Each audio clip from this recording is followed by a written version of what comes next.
Hi everyone, welcome to Family Computer Center.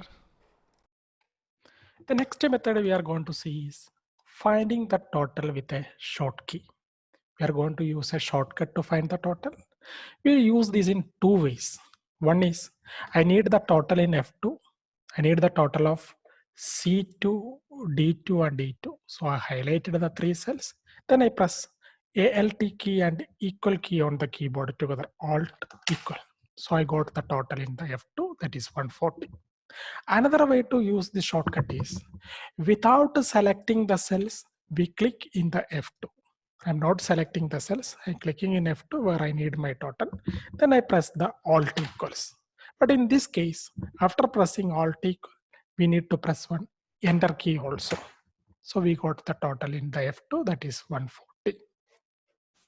Thank you for watching this video. Hope you enjoyed. Please subscribe our channel for more notification.